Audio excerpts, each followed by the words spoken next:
Kumusta po kayo? Bago po ang lahat, first things first.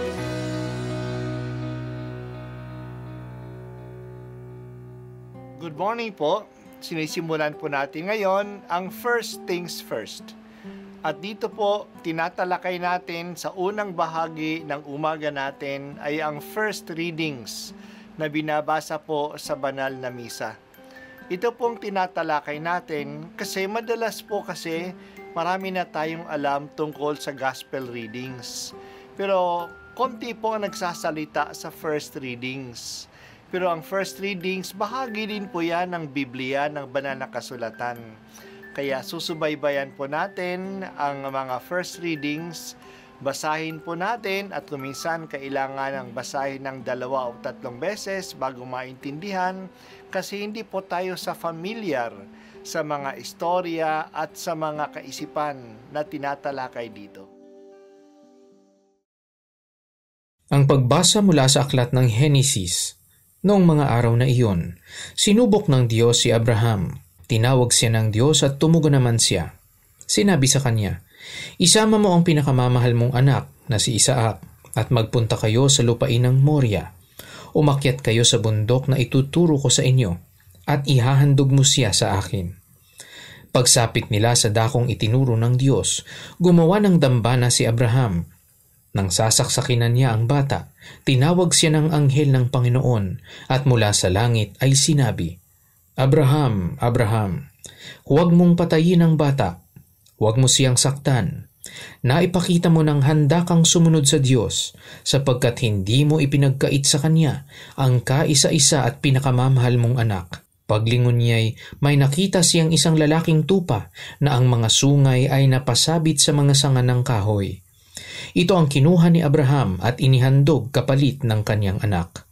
Mula sa langit, nagsalitang muli kay Abraham ang anghel ng Panginoon. Wika nito, "Akong Panginoon ang nangangako sa iyo, yamang hindi mo ipinagkait sa akin ang kaisa-isa mong anak, pagpapalain kita.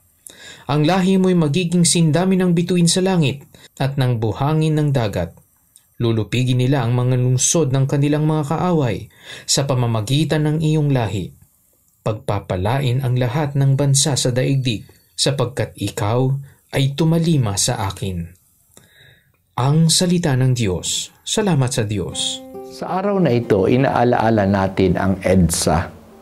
Kahit na hindi ito ginawang holiday ngayong taon, pero huwag sana nating kalimutan ang nangyari sa EDSA noong 1986.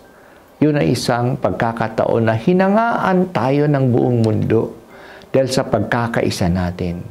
Mapayapang napatalsik na mga ordinaryong Pilipino ang diktador na si Marcos. Kasi tayo ay nagkaisa na magdasal at lumabas sa lansangan. Naninindigan tayo na kaya na nating gawin ito. Makakayanan pa rin natin gawin ngayon. Kaya dapat tayo maging palaging mapagbantay at sabay-sabay na manindigan para sa katotohanan at sa katwiran. Ang pagsubok ay hindi naman masama. Maaring mahulog tayo sa pagsubok at magkasala, pero maaari namang magtagumpay tayo sa pagsubok at matagpo ang karapat-dapat sa Diyos. Si Jesus ay sinubok, tinukso ng demonyo, pero hindi siya nagkasala.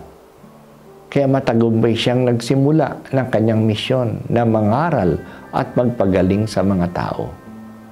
Narinig din natin ang pagsubok kay Abraham.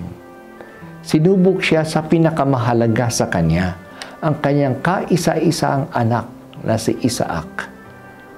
Ang batang ito na lang ang tanging pag-asa niya na magkaroon ng kanyang lahi. Ngunit si Isaac ay hiningi ng Diyos na ialay sa kanya. Noong panahon, katanggap-tanggap pa ang pag-aalay ng human sacrifice sa kanilang Diyos. Nung hiningi ng Diyos kay Abraham na ialay si Isaac, hindi nagdalawang isip si Abraham.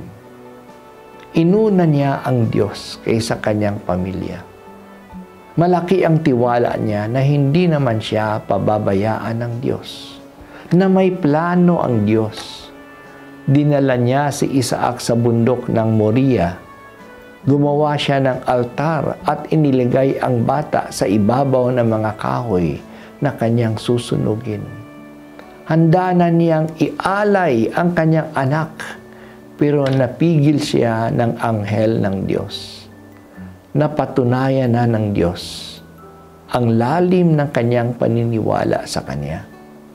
Sa halip na ang bata, ang inalay ni Abraham ay ang lalaking tupa na hindi makaalis sa mga sanga ng kahoy.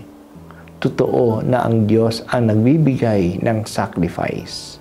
God provides. Dahil dito, nangako ang Diyos na magkakaroon siya ng lahi na kasindami ng mga bituin sa langit at ng buhangin sa dagat.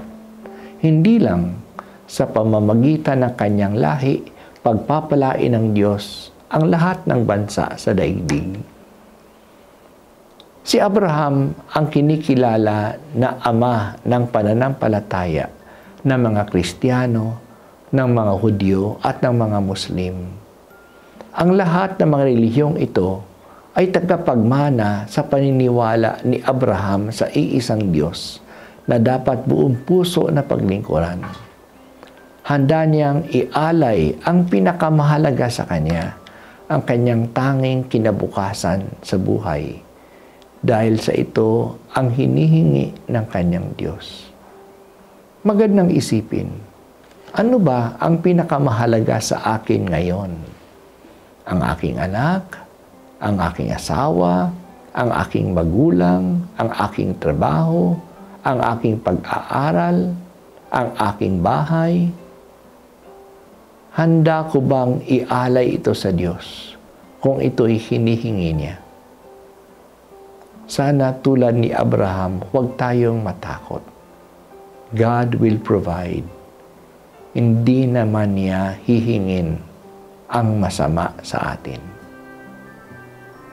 O Diyos, bigyan mo ako ng matatag na pananampalataya tulad ni Abraham. Maging handa sana akong sundin ka anuman ang hingin mo. Amen.